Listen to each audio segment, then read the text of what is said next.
Joe, could you come in here for a moment? Adam, I told you I'm not coming in until you uncuff yourself from that filing cabinet. But I have to tell them that together we are the Maladjusted Misfits. And this is the one where we talk about friends. Unlock yourself. It's saucy, though. Your filing cabinet is only 2 shelves high. You're hunched over on the floor. It's not attractive. Okay, but I accidentally swallowed the key.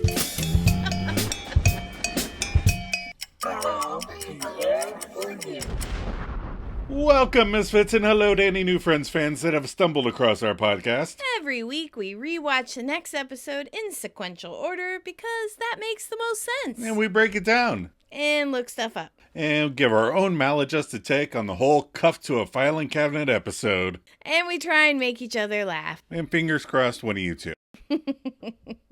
So, how are you this week? I'm doing well. How are you? Good. Good. Settling into the new job. Yes, feels good. I'm traveling already. I've got to leave. And we're trying to get over other aspects of things that happen that were sad. But. Yeah. All right. What are the what's the episode we're doing this week? We're doing the one with the cuffs. Oh. Monica tries to avoid criticism when she caters a party for her mother. Chandler ends up half naked and handcuffed to a chair in Rachel's boss's office. Joey tries to get educated from a salesman trying to sell him a set of encyclopedias. Remember door-to-door salesman? Yeah. People knock on our door now, and I'm always like, no, not interested. Whatever it is. Actually, the house we moved into, it had a no solicitor sign above the door, and I just left it there. Yeah. So nobody knocks on the door anymore. Our episode director is Peter Boners. Yay. He's back. Boners are back. He directed a total of 12 episodes. 6 of them are in season 4. Nice. Yeah. He's not back after this season. Mm-hmm. And he has 1 movie as a director. Really? Police Academy 6, City Under Siege. Oh. Sorry. And he lent his voice a few times for some side characters on Sesame Street, which I thought was cute. Very interesting.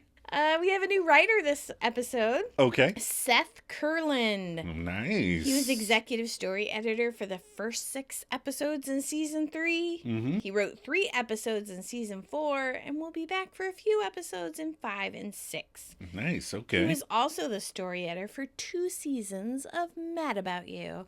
Again, they all work in the same circle. It's really weird. Yeah, Right. It's like, you're my friend. You come over here. I'll go over there.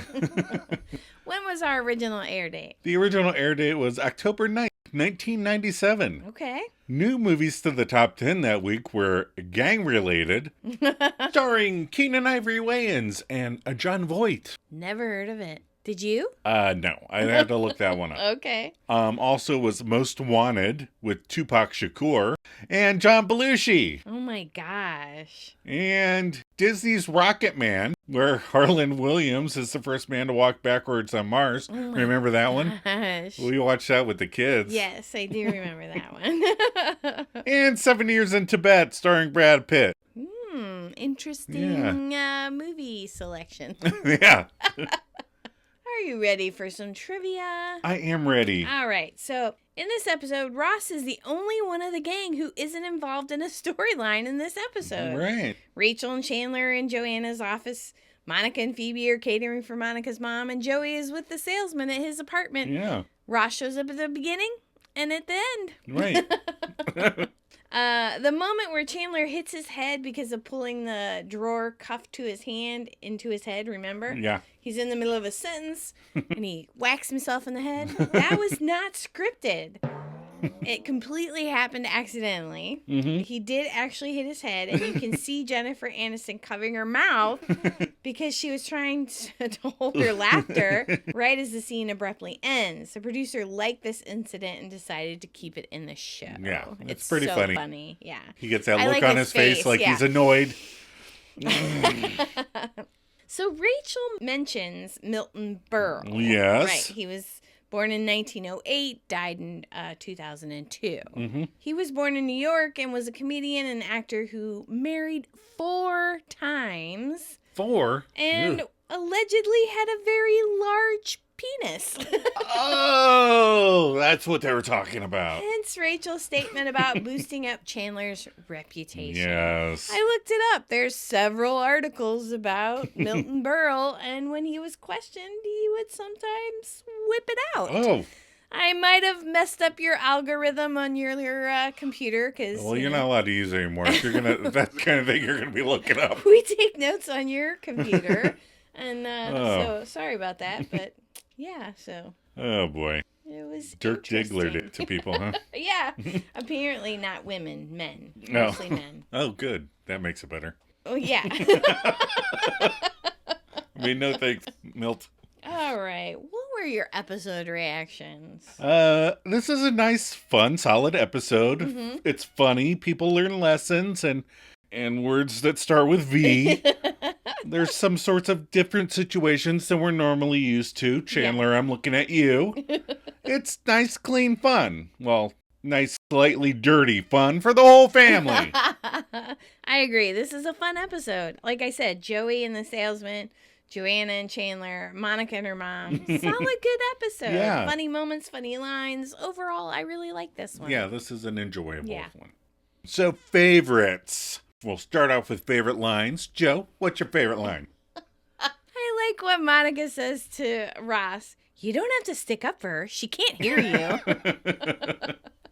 I am also going to go with Monica. Uh-huh. I like lines that convey lots of meaning, and not too many have the backstory oomph of, you promised Dr. Weinberg you'd never use that phrase.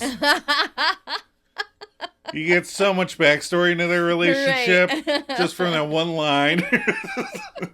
All right, favorite moments. I have to go with the improvisational or the accidental moment when Chandler smacks himself in the head. Because he makes that face like, Right. I can't believe I just did that. And then Right. Rachel covers her mouth so we can't see her laugh. It's Right. so funny. Yeah, I kind of flipped around because there's a few different moments. Yeah. I really like when, Chandler asks Sophie for help and she stands up and Rachel tells her to sit back Sophie, down. sit down.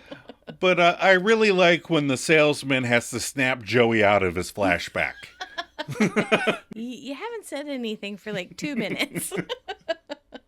Favorite outfit. Yes. So, not a lot of outfit changes. No. It looks like it takes place all in one day. And I definitely is not Judy Geller's outfit. We've talked about this before, but this is what dates people. Right. Those crazy clothes that older, and I use quotation because we're older, people think that they have to wear. Right. I feel like if I had not met you, I would be like that because my mom made me wear shit like that when I was in my 20s. Yeah. But I love Phoebe's catering outfit. She has a sheer blouse, a vest, a long skirt, boots. I would have rocked that. I might still do it. Yeah, you're similar rocking right now. And I also nearly picked Judy Geller's space nightie. But I like the crazy stuff. I came close to picking Chandler while cuffed to the filing cabinet. Uh-huh. But he looks sillier cuffed to that chair. So I'm going with the ironic pick. Chandler, half naked, cuffed to the office chair. Solid. I love it. All right. Themes we explored this episode. Mm-hmm. Theme 1. Moms being critical. What? Yeah. I don't know what that's like. Theme 2. Not knowing as much as your friends. Yeah. When people talk about stuff and Joey feels left out. Sad. Aw. Theme 3, trying to get out of a relationship. Right. Chandler is evidently not good at this. No. He can't I break like up with he Janice. legitimately says a couple times, I told her we were breaking up. And theme 4, where the heck is Ross? That's right. Where is he this episode? I wonder if he was starting to shadow other Directors? departments because he starts directing episodes later. Yeah. And I wonder if he was starting to Yeah. do some of that now. That's so funny. All right, we're going to take a quick break before we break down the episode. Okay.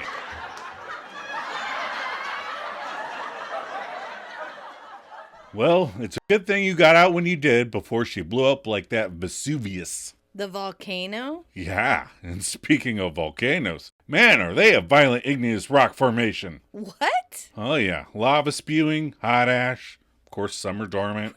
Why are you talking about volcanoes all of a sudden? Well, we can talk about something else. Other things to do with the letter V, perhaps? Voila! In view, a humble vaudevillian veteran, cast vicariously as both victim and villain by the vicissitudes of fate, this visage, no mere veneer of vanity, is a vestige of the vox populi, now vacant, vanished. However, this valorous visitation of a bygone vexation stands vivified, and is vowed to vanquish these venial and virulent vermin, vanguarding vice, and vouchsafing the violently vicious and voracious violation of volition. The only verdict is vengeance, a vendetta held as a votive, not in vain, for value and veracity of such shall one day vindicate the vigilant and the virtuous. Verily, this vichyssoise verbiage veers most verbose. Okay, did anyone see that documentary on the Korean War? Oh, yeah. Damn it! That, of course, was from V for Vendetta.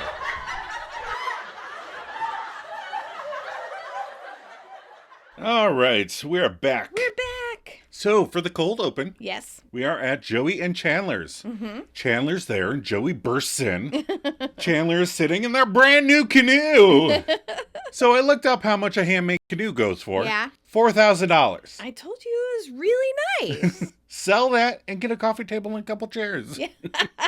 Oh, but Joey runs through the door carrying a rusted patio table, announcing that they are so in luck. Trigger said that they could have all this cool stuff from the basement, and he tells Chandler to wait right here. Chandler sarcastically reports, No, I'm paddling away. Joey comes back in carrying a couple old lawn chairs. Chandler is mock impressed that they get all this rusty crap for free. Yeah, Joey tells him, plus a bunch of bubble wrap, and some of it's not even popped. So they sit and put their legs up on the patio table. Chandler drinks his beer as the chick and the duck waddle from Chandler's room, and Chandler asks, could we be any more white trash?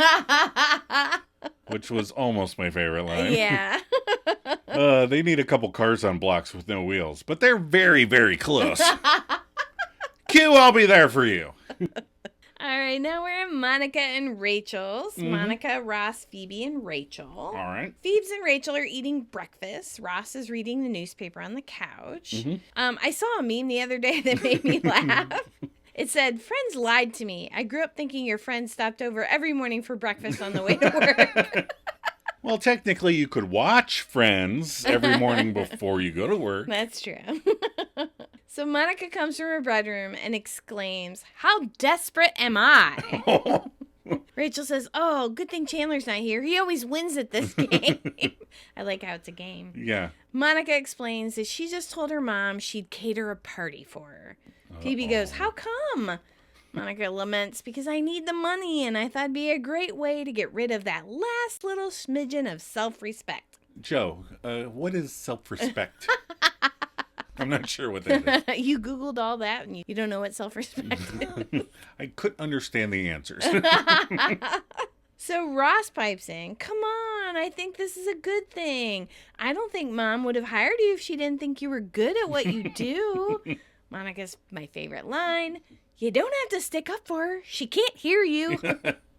This is one of the things that bothers me when I'm complaining to friends and they stick up for my mom or the boy kid or anything. And I'm like, no, I want to be cranky and I want to vent and I need you to agree with me. I feel the exact same way. Like, stop taking their side. Right. Chandler and Joey again.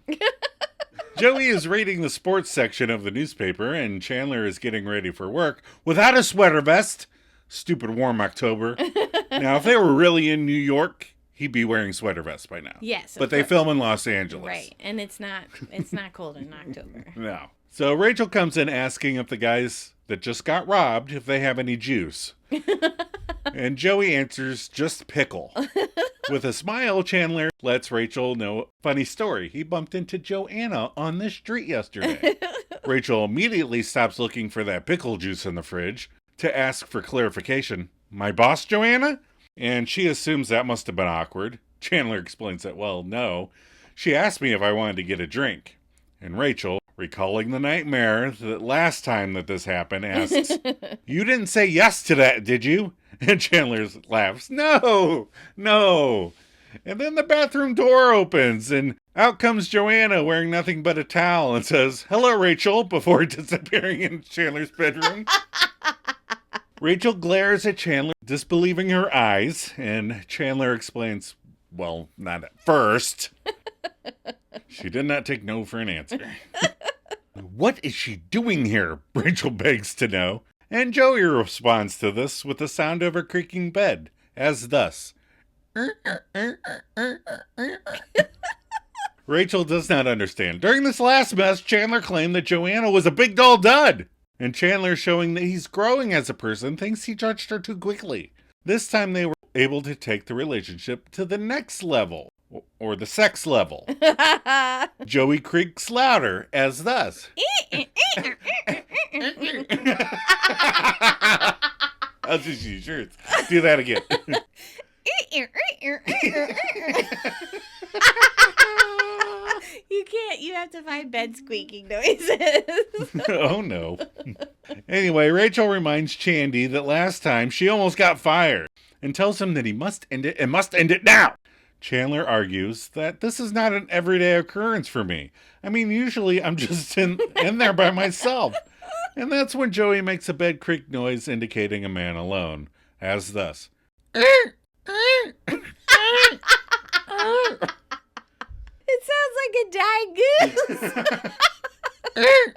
Oh, Chandler and Rachel have stopped their argument to enjoy Joey's little additions, but this time Chandler kind of gives him the evil eye. And Rachel snaps at Chandler to get his attention back. And she orders him to promise her that he will end it. And then there's cut lines. Joanna emerges and says, "Rachel, aren't you running late?" Rachel looks at her watch and goes, no. Joanna interrupts and says, "You are if you pick me up a bagel." Ooh, post-coital bagel. Nom, nom, nom, nom, nom, nom. Rachel goes, "Okay." Joanna goes back into the bathroom. Chandler, "Promise me you will end this now." And Chandler promises to end it. And Rachel thanks him. And then Chandler offers that he hopes that Rachel knows what he's giving up for her because Joanna is not just the boss in your office, if you know what I mean. And Joey laughs with a, "Yeah!" Now Rachel gives Joey the hairy eyeballs.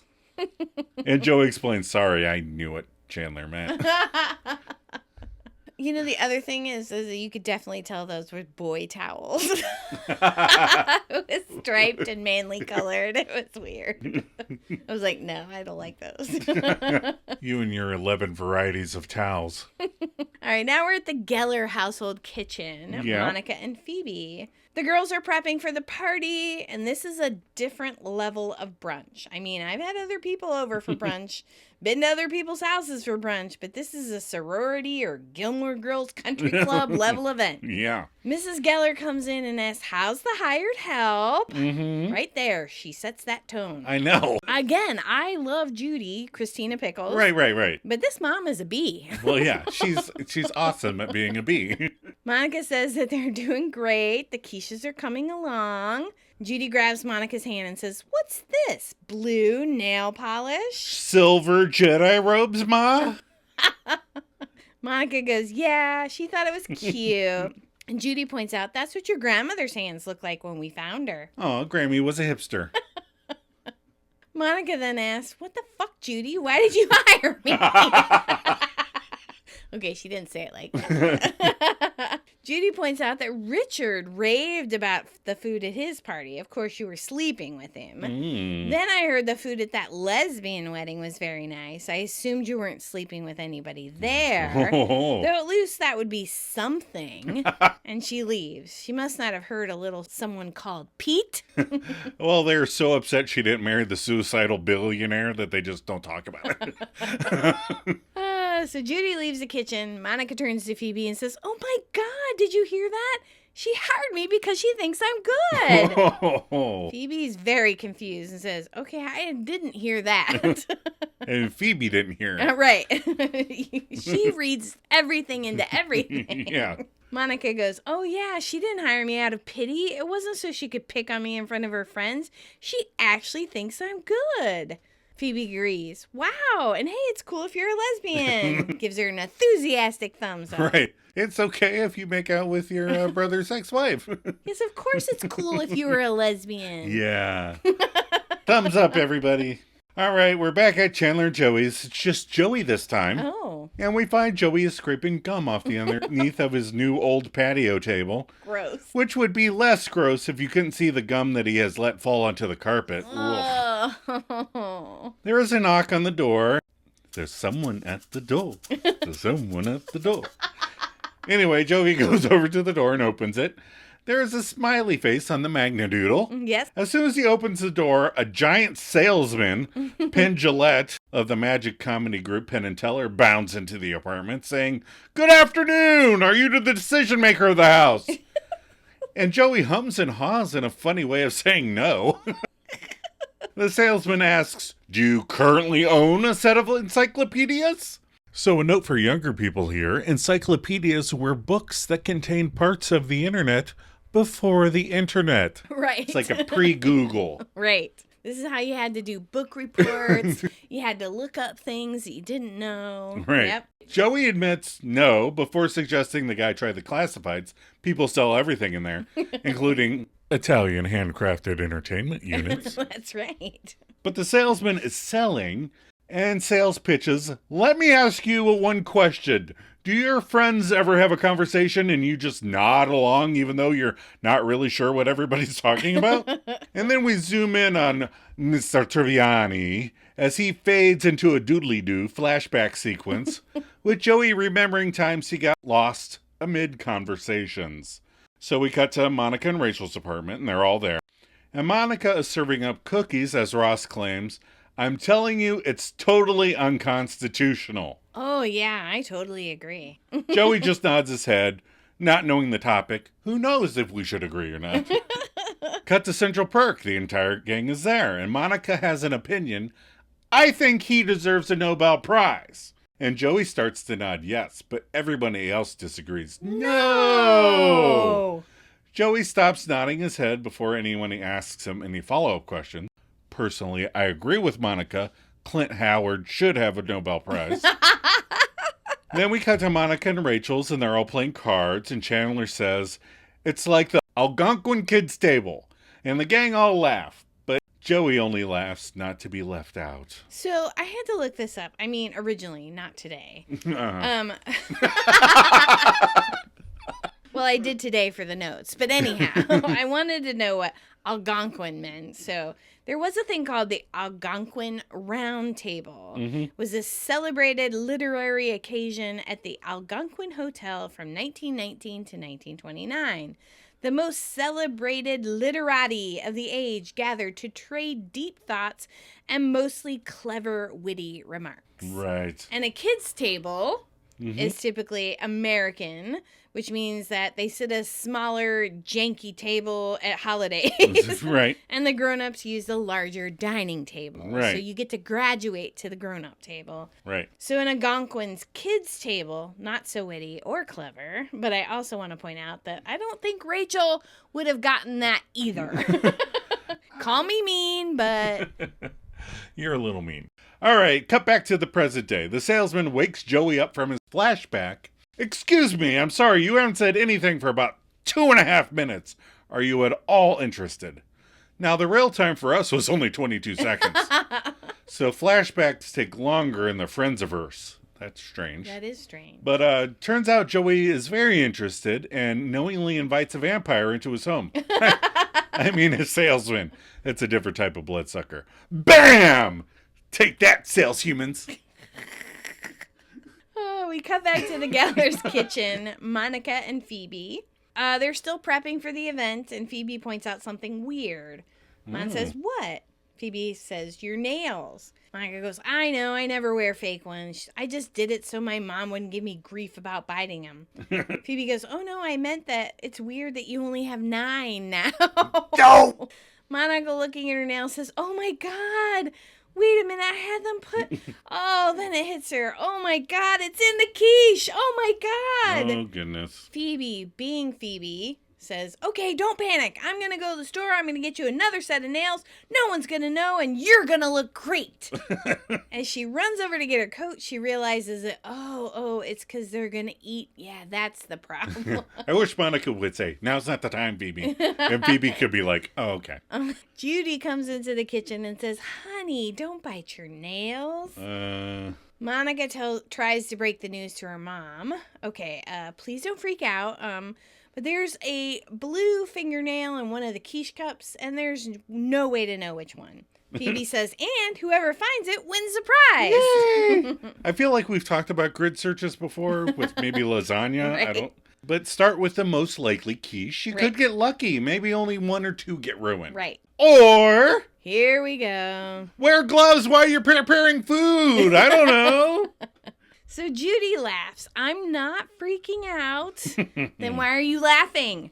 Judy points out, it's nothing. It's just that now your father owes me $5. Oh. We bet $5 all the time. You know what this means. Yeah. Technically, with inflation, I should be betting you like $20. Ooh. But I never win, so let's stick with 5. Aw.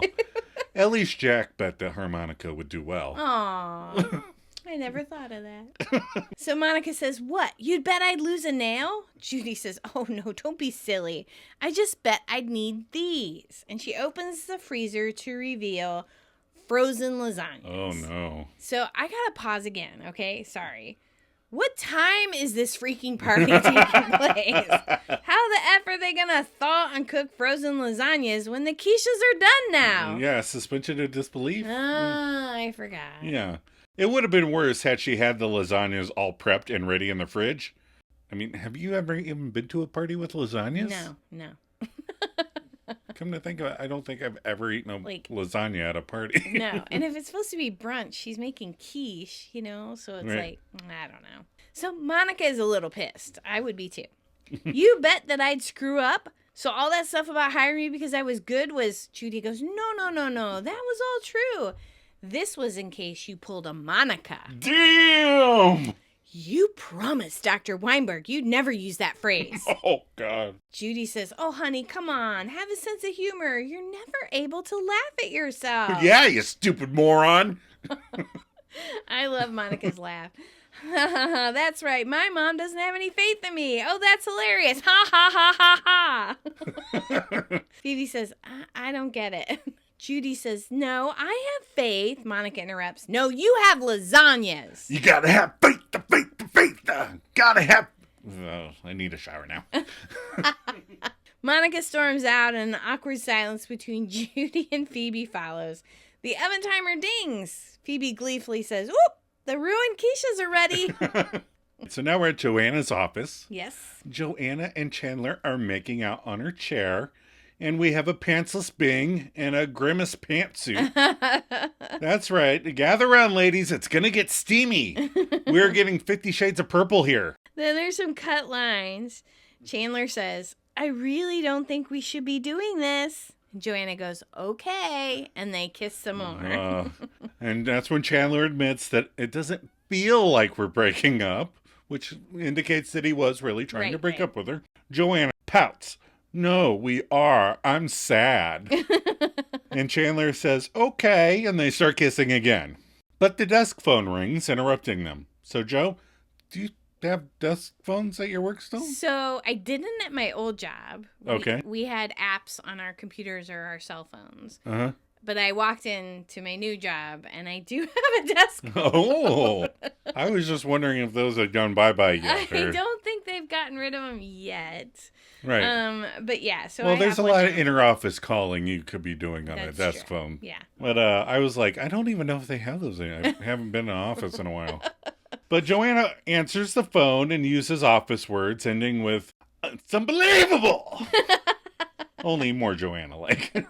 Chandler thanks her. Like, oh, I was unbelievable. Right. But Joanna corrects him, no, that was my boss. I have to go. And Chandler is cool with that and starts to button up his shirt. And Joanna asks what he's doing, and he confesses to getting dressed.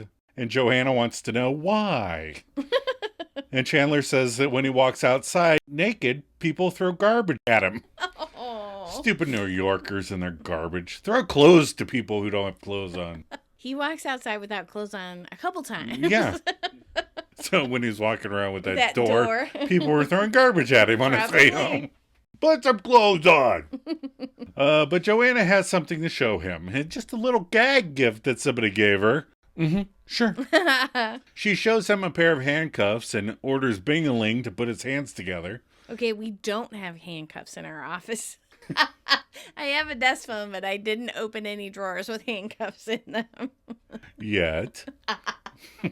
Chandler then claims that she is not the boss of him, despite what he told Joey earlier. And she forcefully kisses him to prove otherwise. Chandler submits, "Yeah, you are." Then she cuffs him to the chair as he mutters a sexy, "Ooh, saucy." Joanna kisses him passionately before saying, "I'll be back in 10 minutes," as she hangs the key on a hook on the door. Chandler finds himself surprised that she plans to leave him like that. She was leading up to this. I don't know why he's so shocked. Boss Joanna admits that knowing Chandler is there, waiting for her, is kind of exciting. Chandler starts to protest, but if you don't come back soon, and Joanna just leaves, there's pretty much nothing I can do about it. He finishes to a closed door. In Joanna's outer office, Rachel and Sophie are both coming back from lunch as she locks the door. Sophie brought Joanna back a macaroon. And Joanna grabs the cookie, telling Sophie, "I'll keep it in my butt with your nose," as she walks out. She's so mean to Sophie. Sophie looks dejected. Rachel has spied that Joanna locked the door and expresses that that's weird. Sophie has a theory that Joanna has got the Christmas bonus list in there. She saw Joanna working on it that very morning. Rachel urges Sophie to swear she won't tell, but when Mark left, he gave Rachel a key to Joanna's office and asked Sophie if she wants to see the list. Hell yeah! Rachel unlocks and opens the door to reveal a half-binged Chandler handcuffed to a chair. And the ladies both gasp as Chandler stares at them in shock and surprise. Chandler says hi, and turning to Sophie, he asks, "How are you?" Just a normal day at Bloomingdale's. The employees both back out and close the door without saying anything. All right, we're still in Joanna's office. Chandler's still handcuffed to the chair. Chandler's looking through the lingerie catalog by turning the pages with his teeth. The phone rings and Chandler answers it with his nose. "Hello, Joanna," realizing he doesn't know her last name's office. That's great. I love that part a lot, too. Joanna whispers, "I'm really sorry, but I may be a little while longer."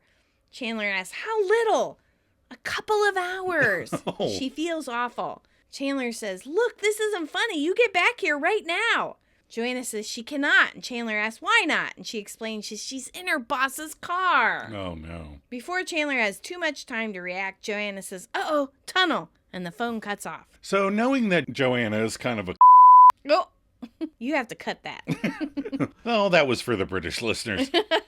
Is she faking a tunnel? Like the normal cliche is faking a tunnel or a dropped call, but is she just shopping? Is she just leaving him there for the fun of it? I don't know. I kind of got the impression she really was, like, going somewhere with her Oh, boss. see, the tunnel thing makes me feel, because everybody's all like, "Oh no, there's a tunnel." Click. How many tunnels are there? So Chandler gets an idea. Cut to Rachel's desk as her intercom buzzes. Rachel angrily says, "What?" Chandler says in his manager voice, "Rachel, could I see you for a moment?" Rachel goes to Joanna's office. Chandler explains, "Okay, here's the situation. The keys to the cuffs are on the back of the door. Oh, yeah. Could you be a doll and grab them and scoot over here and unlock me?" And on a totally different subject, that is a lovely pantsuit. I did almost pick Rachel's pantsuit because it is a lovely pantsuit. Yep. I never look good in pantsuits. But then I think that is okay because, my personality isn't a pantsuit personality, is Right. it? And the suit is nicer than Joanna's. Oh, God, yeah. I don't have a problem with purple. That one just does not look good. So Rachel's seething. "You promised you would break up with her." Chandler says, "I did break up with her. She just took it really, really well." A little too well. Rachel points out that the fact that you were jeopardizing my career never entered your mind. Chandler says, "Well, it did enter my mind, but then something happened and made it shoot right out." Ooh, yeah. Rachel yells, "You know what, Chandler? You got yourself into those cuffs. You get yourself out of them." Chandler says, "No, no, no, no, no. I can't get myself out of them. You must have me confused with the amazing Chandler. Come on, you have to unlock me. She could be gone for hours, and I'm cold." He abruptly stops and looks up the skirt of the statue behind Joanna's desk. I like that moment, too. But Yeah. I just want to point out that I could easily lift the chair and get the keys off the back of the door all by myself. Yeah, I know. The suspension of disbelief, Adam. Oh, right. So Rachel exclaims, "Oh, Chandler." "All right, this is it." Rachel grabs the keys. "You never see Joanna again. Never. You never come into this office again." Fine. Rachel says, "You give me back my Walkman." Chandler says, "I never borrowed your Walkman." "Well, then I lost it. You buy me one." Chandler promises, "You got it. Here we go. Come on, this is great." Rachel goes over, unlocks the handcuffs, and Chandler sighs, as he rubs his wrists. Rachel goes, "Does it hurt?" "Oh, no, I just always see guys doing this when they get cuffs taken off them." Yeah, it's hard. He runs over to his pants are hanging, and this was almost my favorite line, because I say it all the time. "Hello, sweet pants." "Wait a minute. What are you going to tell Joanna?" Rachel realizes when she sees Chandler is gone, she's going to know that Rachel let him out, and she has a key to the office, and she is going to get fired. I don't know. I think maybe you go to HR with my boss has a guy handcuffed in his office, probably. That's how you get Joanna's job. I don't know. If you walked in and somebody was handcuffed, I'd be like, I would freak out, yeah. I'm just going to start recording right now. I don't want to get in trouble.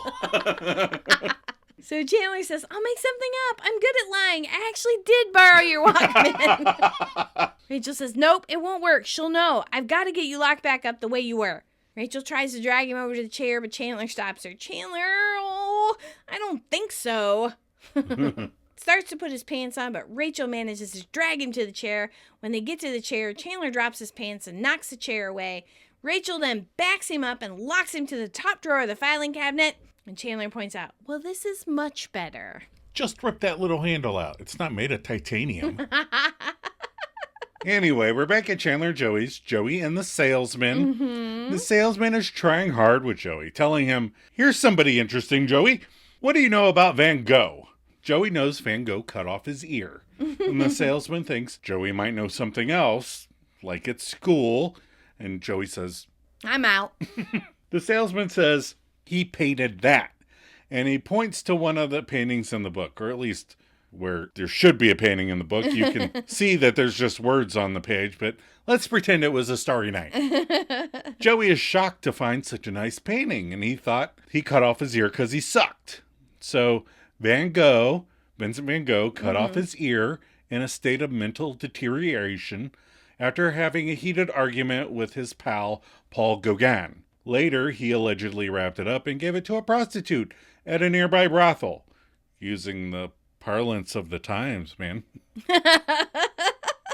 Joey asks the salesman to continue selling, and the salesman looks around. "Let's see, where does the Pope live?" And Joey guesses, "In the woods." And then he stops himself, realizing, oh, that's the joke answer. The salesman corrects him. "Actually, it's Vatican City. We're looking for Vatican City." Before asking, he goes, "What do you know about vulcanized rubber?" And Joey guesses again. "Spock's birth control." Which is pretty funny. It is pretty funny. That's pretty quick. And the salesman is like, "You need these books." I do love that moment. It's so funny. Yeah, All right. Penn's pretty funny.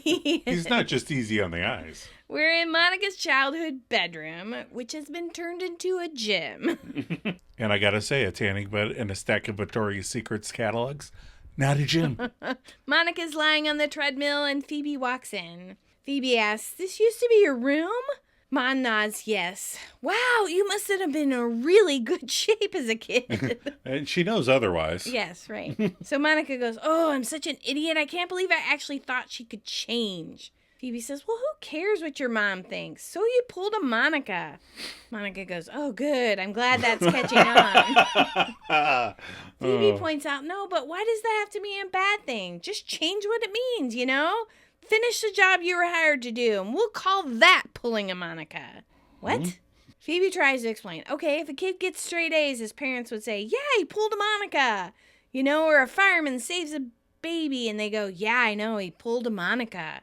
Or someone hits a home run and the announcer says, yeah, that one's out of here. Because some things don't change. Oh. Monica gets up and says, all right, I'll go down there, but I'm not going to serve the lasagna. I'm going to serve something I make. A different lasagna. She exits and Phoebe goes over and sits down at the machine that you press with your shoulders. Right. You know? And she tries to do one, which she does very easily. Right. She goes, wow, my breasts are really strong. I don't think Jack has used that thing since he put it in there. No, I don't even think the pin is in a weight. All right, back to Joanna's office. Rachel and Chandler, the two friends, are having a little tug of war over his pants. The scene would be so much better if they were struggling over Rachel's pants. Hey! Sorry. I'm Adam. I'm disgusting. No argument. Oh. Rachel pleads with Chandler. I have to get you locked back up the way you were. I'm so gonna lose my job. She's very private about her office, and now I know why. Call HR. Chandler makes an attempt at logic. Look, you're in trouble either way. If she comes back and sees me locked to this side of the chair, she's gonna know you were in here. So you might as well just let me go. And Rachel tries to bargain. What if I clean your bathroom for a month? Well, it still wouldn't be clean, he parries. Ew. Right.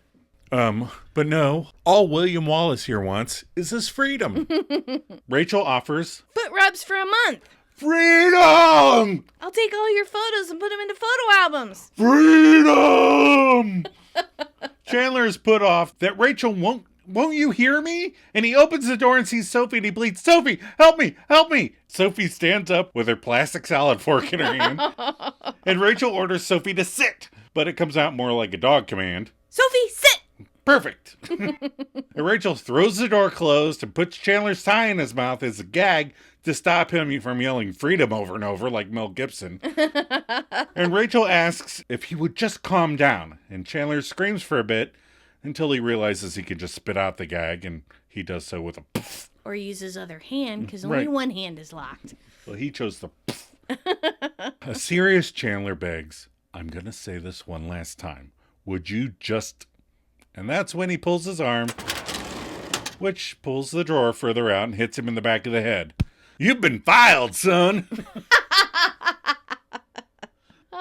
We're back to Chandler and Joey and the salesman. Uh-huh. Joey is now reading the book with the salesman watching. It's an exciting job selling encyclopedias. Joey exclaims, wow, there's a lot I didn't know about vomit. Oh. Just then the duck comes from the door to the bathroom quacking. Joey goes, in a minute. The duck goes back into the bathroom, which was almost my favorite moment. Yeah, that's pretty funny. All right. Penn says, so what do you say, Joey? You get the whole set of encyclopedias for $1,200, which works out to just $50 a book. Oh. Joey scoffs. $1,200. You think I have $1,200? I'm home in the middle of the day, and I got patio furniture in my living room. Oh. I guess there's a few things you can't get from book learning. True that. Penn asks, well, what can you swing? Joey says, how about 0 down and 0 month for a long, long time? Not a lot of wiggle room in that number. He says, you don't have anything? Joey stands up. You want to see what I got?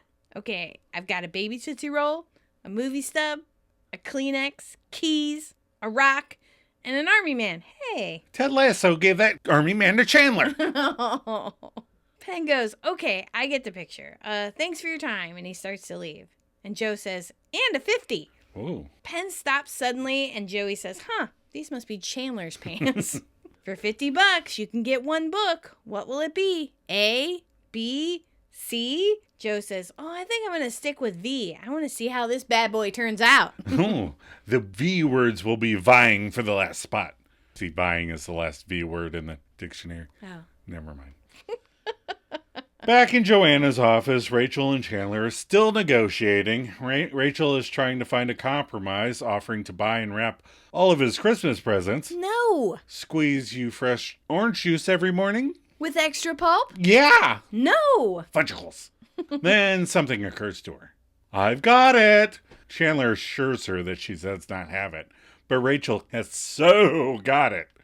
There's going to be rumors about this. There's no way to stop it. Sophie knows. Monica and Phoebe know. Chandler asks, how do Monica and Phoebe know? IDK, Chan Man. It's a leap to think she told them that. Rachel goes on to explain that when they ask me what I saw, I can be very generous. And she holds up her hands indicating, let's say, LeBron's shoe size. Whoa. Or very stingy. And for stingy, she doesn't hold up any hands at all. Oh. Which is very stingy. Chandler thinks she may in fact have this. Rachel claims she can make him a legend. She can make Chandler this generation's Milton Berle. And Chandler gently questions, and Milton Berle had a flair for comedy? No, he had a big Oh, not compared to Chandler. We're back in the Geller's kitchen, Mon and Phoebe's. Phoebe is bringing in some dirty dishes, and Mon asks, well? Phoebe tells her that they're not even touching the lasagna. Monica's excited. They're really? still frozen on the inside. Phoebe says, oh, they love your casserole. Monica is excited. Yes! Phoebe points out that it's hard to believe that just a little while ago, this was nothing but ingredients. Oh no, Phoebe is going to question food preparation now.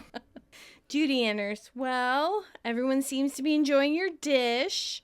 Monica asks, and you? Judy says she thought it was quite tasty.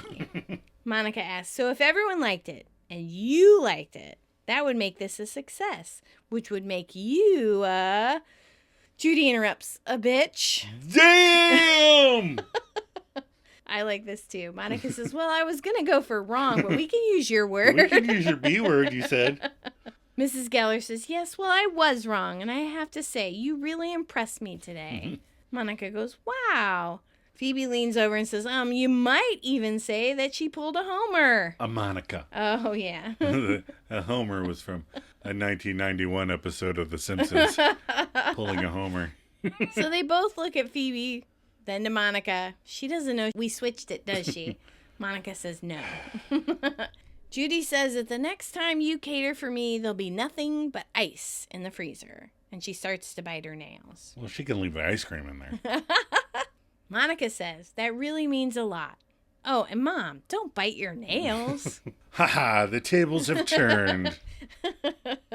Now we're at Central Perk. The friends are hanging out as Chandler strolls in with a hello. Joey, Rachel, and Ross say hey, but Monica, in a very sexy voice, says, hello, Chandler. And Phoebe has a huge smile on her face. Chandler leans to Rachel and says, I love you, and he kisses her on the forehead.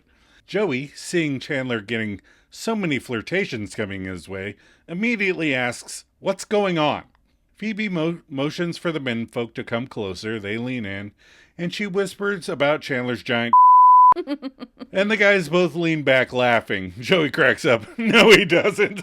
And Chandler checks his watch to say, 2 hours that lasted. Aww. He should have held out for freedom.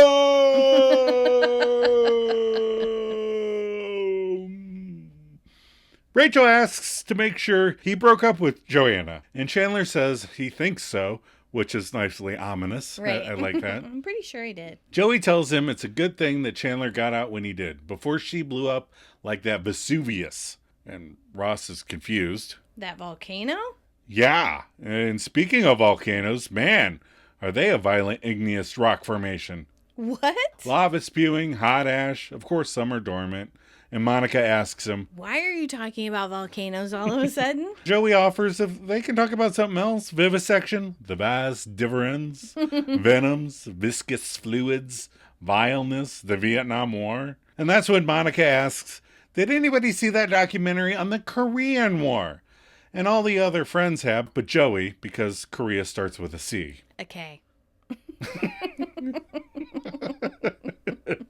Phoebe claims Korea is such a beautiful country. So is Vietnam. And Ross adds Korea has such a sad history. So does Vietnam. Joey, hush. Chandler wittingly comments, could there be more Kims? And they all laugh. Joey joins them, not to be left out. Sad trombone noise. Wah, wah. All right, now we're at the Stinger, Rachel's office. Rachel's coming in for the day. Joanna yells from her office, who's out there? Rachel says, it's me. Good morning. Joanna asks Rachel, could she come in here for a moment, please? Rachel says, yeah, sure. They didn't have poppy seed bagels, so when she enters, Joanna's office, she sees her handcuffed to the chair, wearing nothing but a slip. Oh my word! Joanna says, I seem to have had a slight office mishap. Could you please get the key off the back of the door for me? Rachel says, oh, yeah. She goes back and forth, not sure what to do first. Put the bagel down, grab the key. She finally puts the bagel down, grabs the key. And then there's a cut moment where she just sets him down on Joanna's desk. Right. Joanna stares at her and then goes, if you could, please. Rachel goes, oh, sorry. He goes to unlock her. Joanna goes, tell your friend Chandler that we are definitely broken up this time. Rachel goes, okay. That's the end of the episode. That's the end. Cut and print. And that was almost my favorite moment, too. Yeah. Was finding her locked in there like that. Because she's been there all night. Yeah. Well, she probably didn't get back till 3 a.m. She was just messing with him, I'm telling you. All right, we're going to take another quick break. We'll be right back.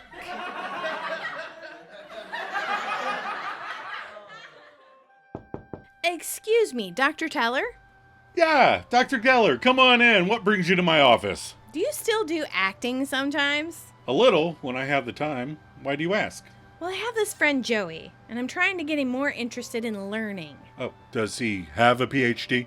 No, God, I wish. No, a high school education. Goodness. Public school? Yes. Oh, I can see the issue. Right. Well, I wanted to give him a set of encyclopedias for Christmas, but I wanted to bring it up first. So I thought maybe you could pretend to be selling encyclopedias and give him a little nudge. All right, I just want to be clear. So you want me to pretend to be an encyclopedia salesman to whet your friend's appetite for education so that he wants the Christmas present that you want to give him.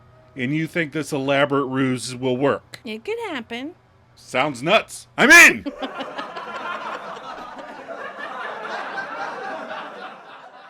And we're back for the wrap-up. We're back. So, what did we learn from this episode? Oh, Joe? Man. So much. But, most importantly, wear gloves when preparing food for others. Yes. You won't lose your engagement ring. You won't lose a blue fingernail. And that frozen lasagna apparently thaws quicker than the laws of physics should allow. Yeah. I had no idea. What did you learn? I learned that Chandler can play dirty when he needs to. Ooh. Penn Jillette is almost 6'7" tall. Wow, that is tall. Yeah. Imagine that big salesman bounding into your home as you open the door. Ah, the good old days. We don't let anybody in anymore. What are your final thoughts, Adam? Well, Joey could probably get a full set of encyclopedias at Goodwill for $10 now. Yeah, or a good estate sale. I feel that Chandler's shirt was extra long, so we didn't get a peek at the good stuff. Oh, I can see your bingling. You didn't even see any tighty-whities. Not that I was looking. Oh. What is the sweater vest tracker for this week? Well, the prior count was 0. Yeah. Episode total 0. Yeah. So the overall count for season 4, still 0. Well, we're only on episode 3. Yeah, well, we'll start to worry when Padgett Brewster shows up as Kathy. Yeah, if he hasn't worn a sweater vest by then, Oh, yeah. we're screwed. All right, the Magnadoodle tracker, which you mentioned in the episode, just had a big smiley face on it. Just had a big smiley but face. it's cute that they're starting to put stuff on it. That is cute. Yeah. All right, so what was our IMDb rating for this episode? The rating is 8.4 out of 10 Not with bad. 5,500 ratings. Very good. All right. So, again, I posted on socials. Okay. And we got a couple responses. Okay.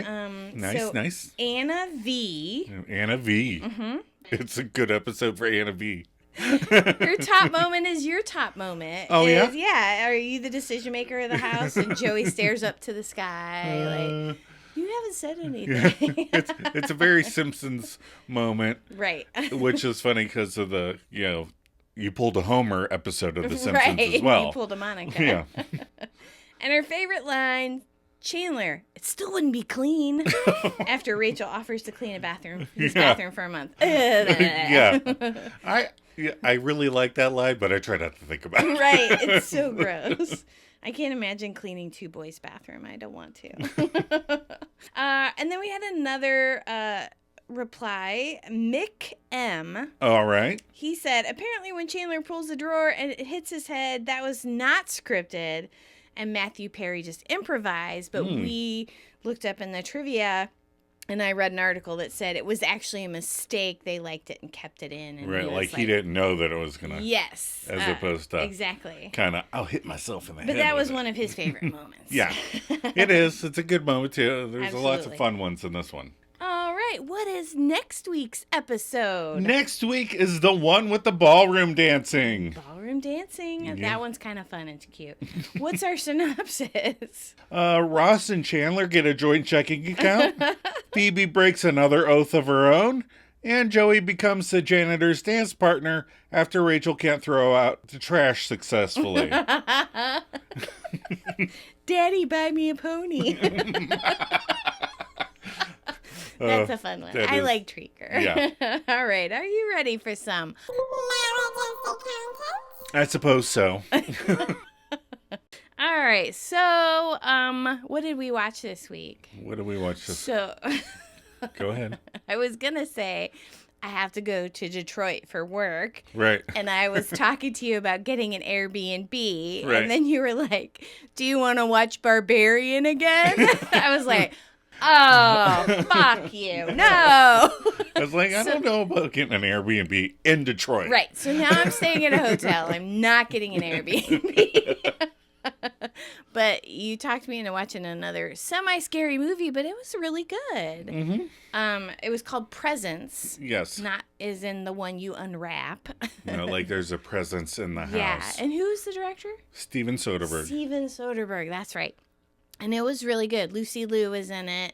And I didn't know the kids, but who's that guy that plays? Oh, I don't know his name. Okay. He was Benny on In Stranger Things? Yeah. He was in This Is Us, but I never watched that. Yeah, so he was Chris Sullivan. Chris Sullivan. He's good. I like him. Yeah. He always plays a good character. Right.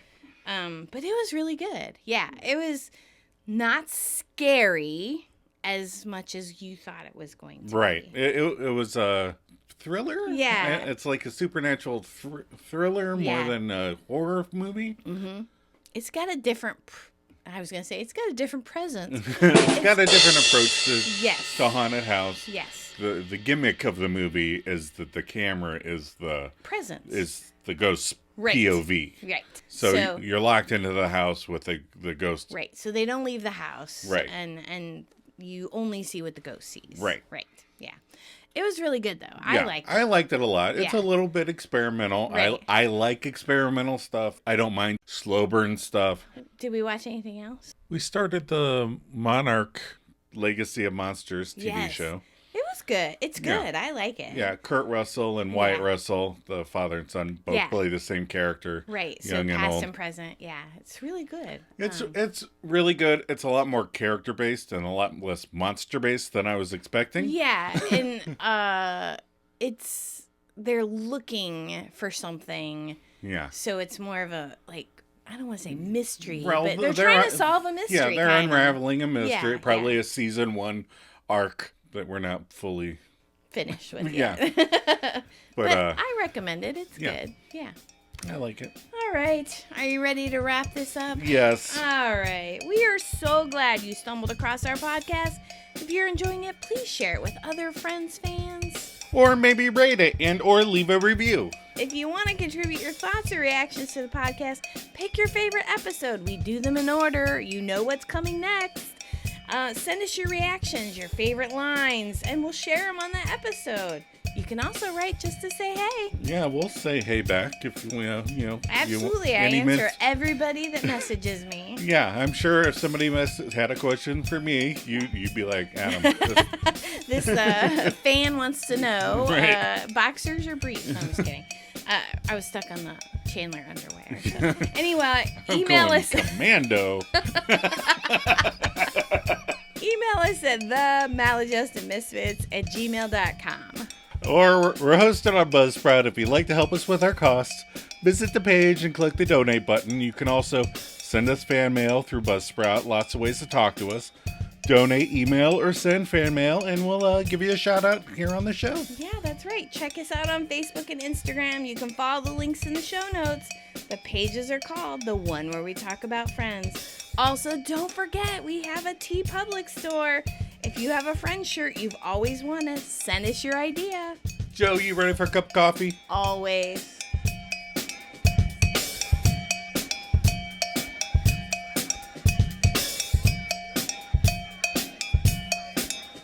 "2 hours that lasted.